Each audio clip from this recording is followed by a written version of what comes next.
That most of the time when Nalagoa and the poor too. And then Nalagoa do too much. Monchi Kupatiano for Oponyalo Munu. So Opodina, Opongo Jelejan, Yoto Jeloa, Achabuku Yame, then Obino Nolua, or Okanolua Hanoginoya, then Etoboya.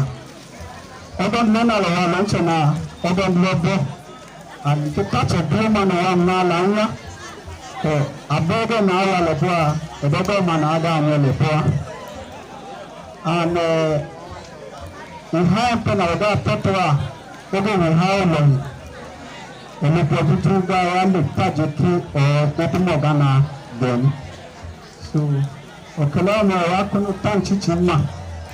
I think I'm now Chairman to the local to be down the banana 5,000 naira.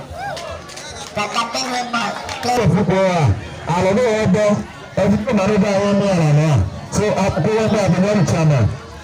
So chairman, on the location now, so every day man I go I know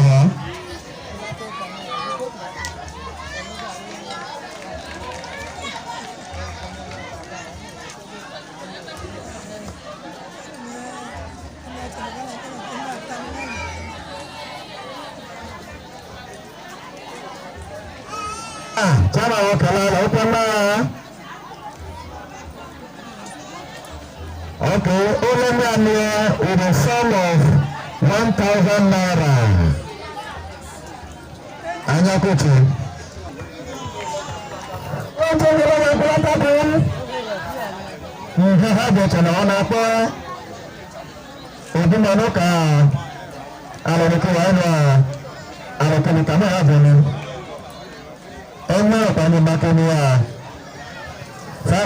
Naira.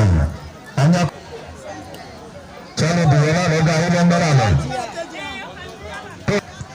500 good naira only Hilandara Anyakutu 500 good naira only Hilandara Anyakutu and then you can go ladies no Anyalakutu and after back in the 5 Anyalakutu Mama change the number Mama Enola AKA Mama Liz 500 good naira. I hope you put this on there. I know that on the bottom of the door. Amen. 5,000 naira. 200 good naira. That's what I'm going to do. Anna, but the money is 200 good naira.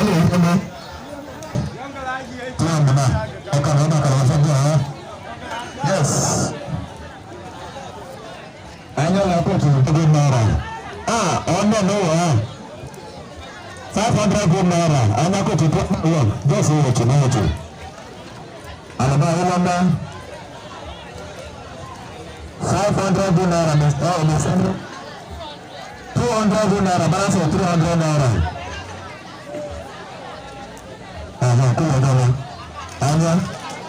Okay. 150.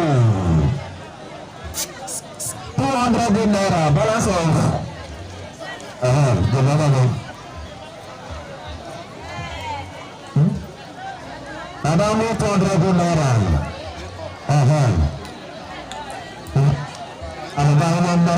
About 50 good naira. And then I put it up. I'm not a kitchen. Yeah, 200 naira. I'm not giving you the naira. That's it. Yeah?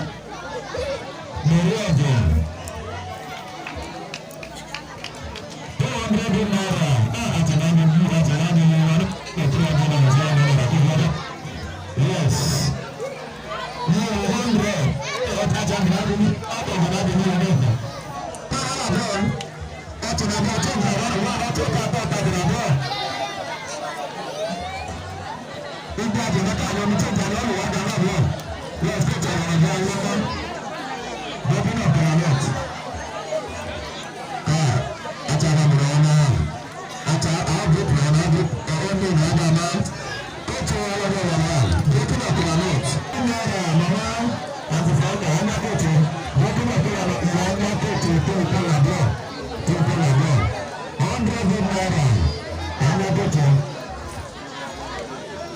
Yes,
Oche duno wa ngale nche ya.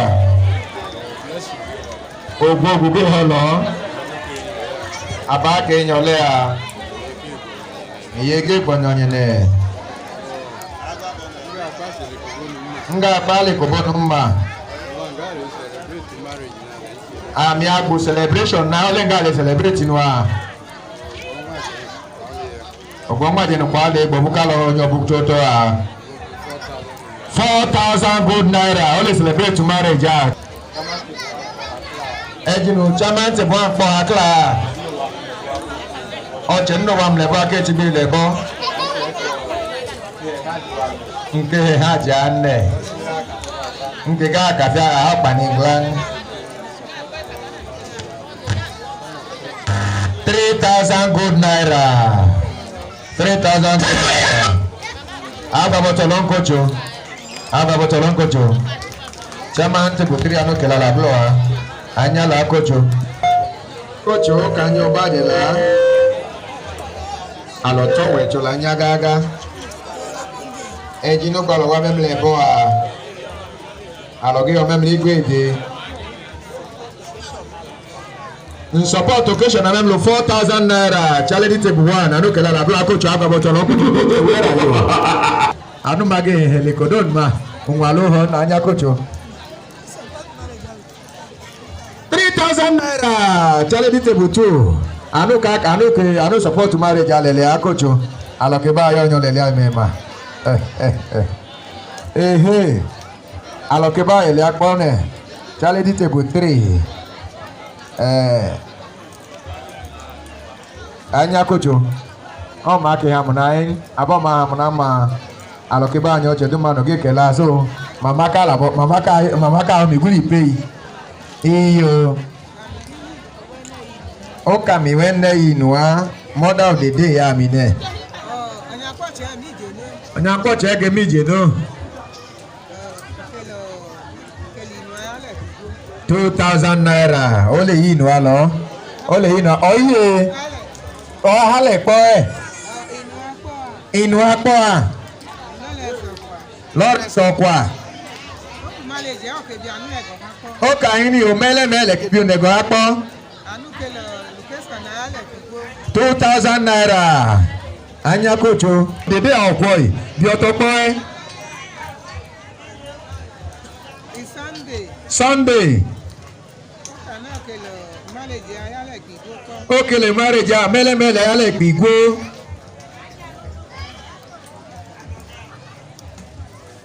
okay ole jila nga pe ko bonu nkocho Mr. Matthias abon klano hona wa ba yo le lo lu wa ba lo nyado lipoyo lu okay wo bi mark wa do lo ne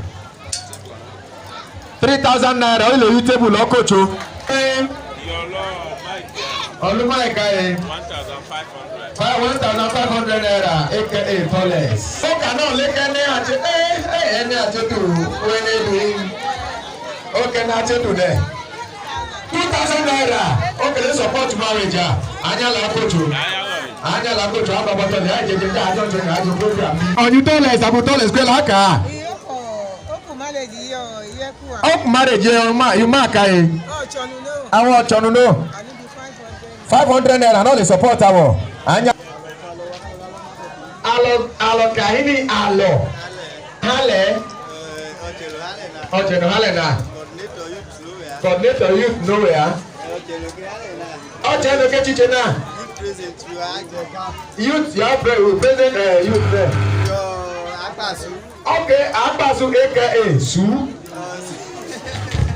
so am ya lo ke ala ke a youth president your vote to anoke cloud that is a judge no na do play them no ko awa ke pe wonu ba o kele na do kela 1,000 naira ba Alex anya ko coordinator ka kela 1,500 naira plus 500 naira kocho anya kocho kodi abanya mbo de gbela ka wo arun lale awa be lale so nya nya ko ane ai Obi Jumaka. Owene no chembi that obion. Olo hino. 2,000 naira Mr. Peter Adiku. Anja ko yo ali pombi ode to ba. Yes. Abale. Jenebu Ode. O cannot support 1,000 gold naira. Anja ko church leader 1,500 gold naira. Ijabo. 1,000 naira. Mr. Stephen Ejeba, yes sir. Anya Kocho. Anya Junior. 2,000 good naira. Anya Lakocho. Kemi Chini Nano. Who mother land and Kojo? Oh, what do you Mari joined my Antonia. Chilobun. 1,000 good naira. And then what I'm going to do? 1,000 naira. What I'm going to do? The comrade. The support with the sum of 2,000 naira, Mr. Comrade. Abba. 1,000 naira. Miss Veronica. 1,500 naira. Adoba. Enoba. If Nena Adoba, Enoba Kewa. Kai. Enoba no Niger. Na li only you are kind of pellet. We pin your cover in kitchen. On the huh. Elma koi mai. Kofi puno tuluma. Mkoglan. 2,500 good naira. Enoba. Anya Kocho. Elma koi mai. Akipo nyambote keliji. 2,000 good naira. Anya Kocho. Awoke mano. Our jockey la Polano. 1,000 naira by heavy man. Naira. If Nadoko surprise you call them man. Lick by each. Elekwa lawyer pẹ̀lú ọdún mama Mrs. Oliyen. Anya Kocho.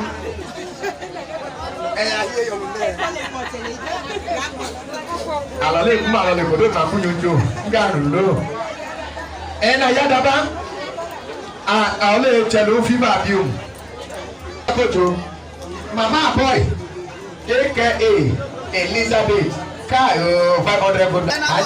Elena ba mo re. Ena mo ya. Ena mo enende.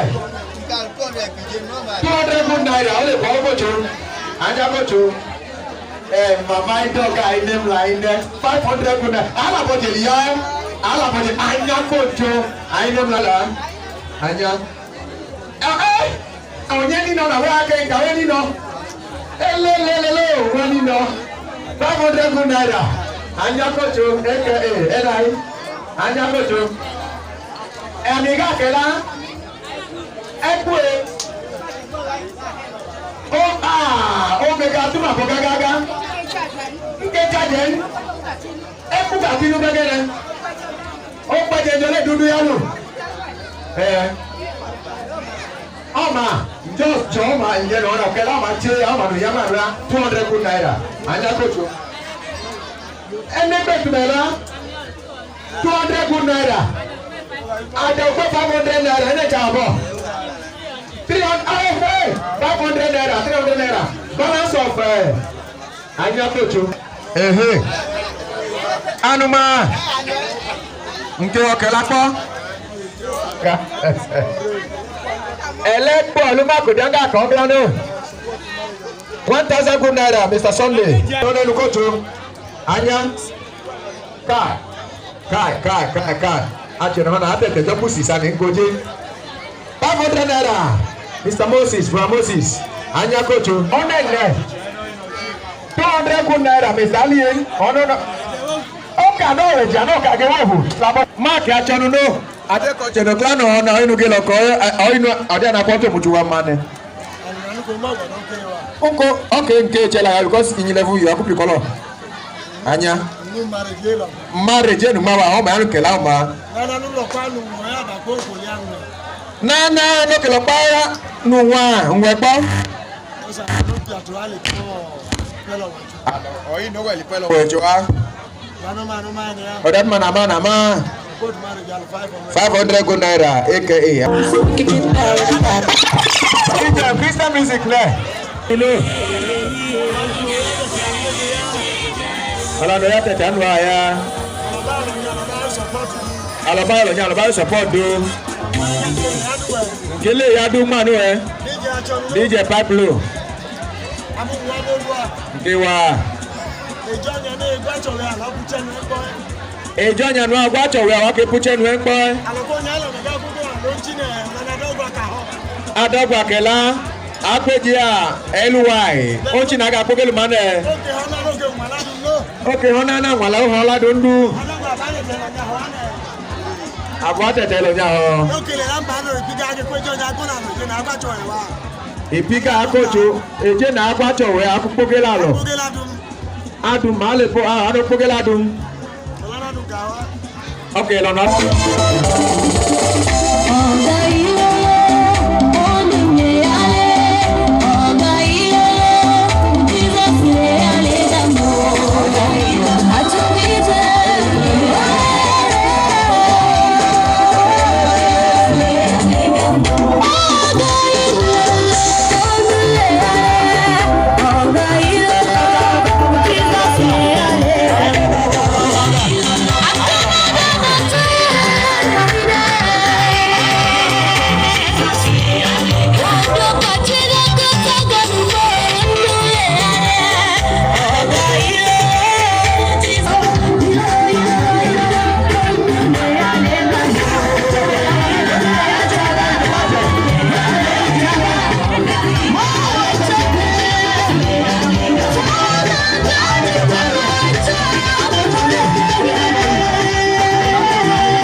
inú kú jíjì kó tó kọ́ bá ká ọ̀nyá nẹ̀ kí kó ọ̀nyá nẹ̀.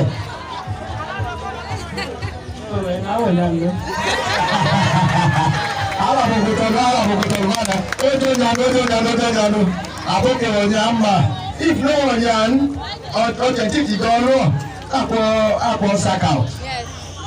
So olole ọ̀làdúmọ̀ abúlé àkèlè máa ń wẹ̀ wọ̀ ẹ́.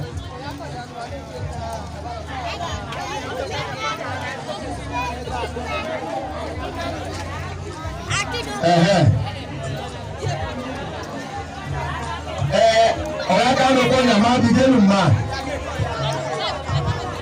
Ó yẹ 200 good naira.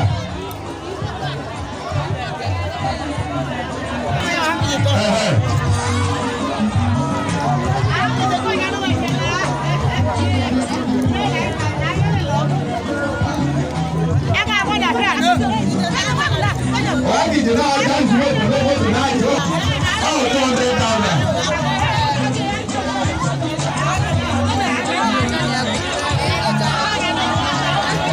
Give them this and let them go.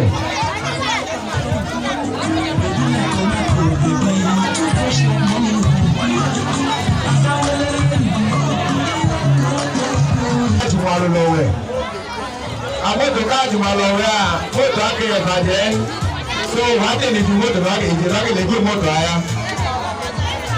Àgẹ̀mọ́ nẹ̀nẹ̀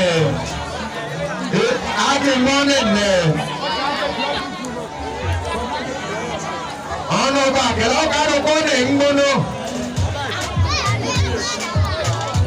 200 good naira àjọkùsí mọ́tò yá. Wákọ̀ ní fẹ́ kọ́ ẹ̀. Ìjọba ìkàlẹ̀ káwọ̀ káwọ̀ lè gágá. Iná àkọsí mọ́tà pépé 200 naira.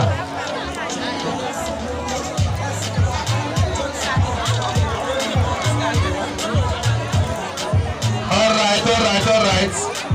Ọ̀yá pàánù ní ọkọ̀ ní ọ̀lẹ̀ ìwà 100 good naira.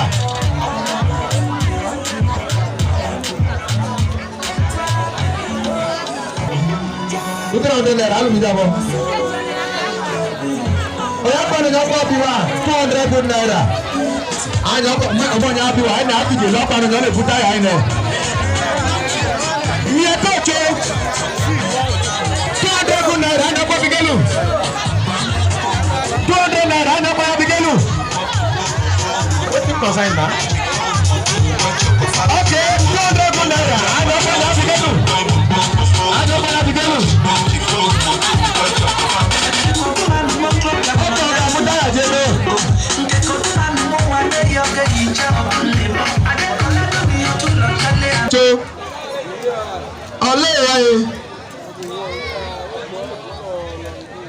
Ọlẹ́ àjọṣká gbọ́rọ̀ ọ̀rọ̀ ìta náà.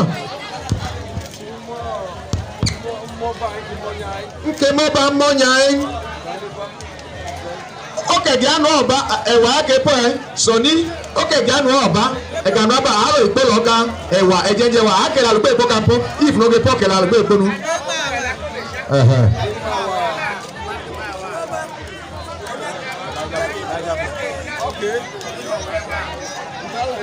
Ntala anya kpọ anga lọ ntọnya mmalamu na ahamune oye ohe.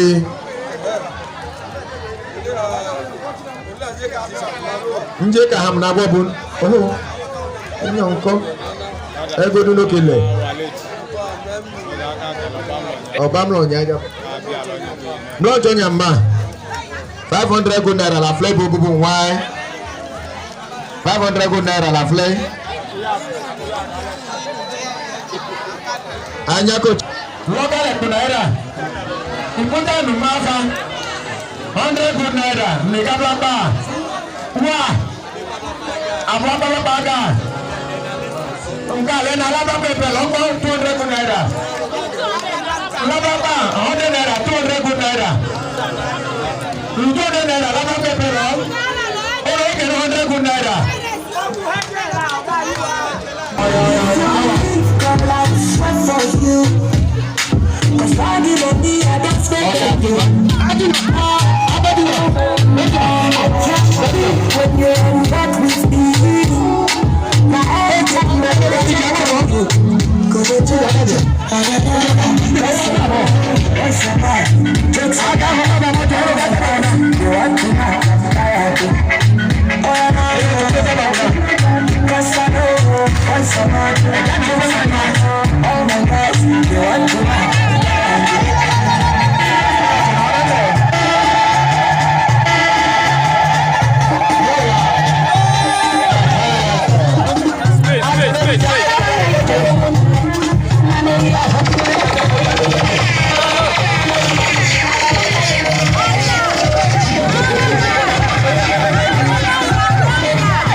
lọ́fẹ̀ẹ́ náà.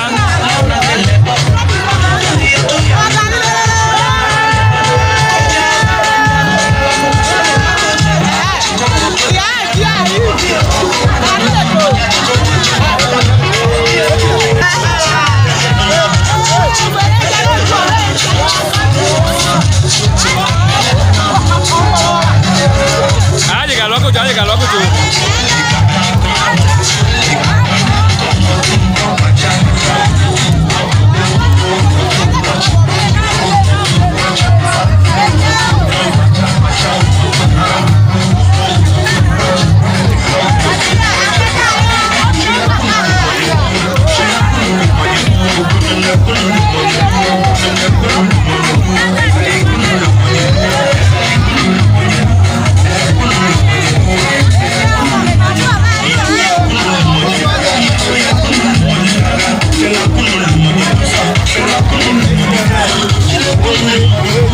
Oye, ayé dàjọ́.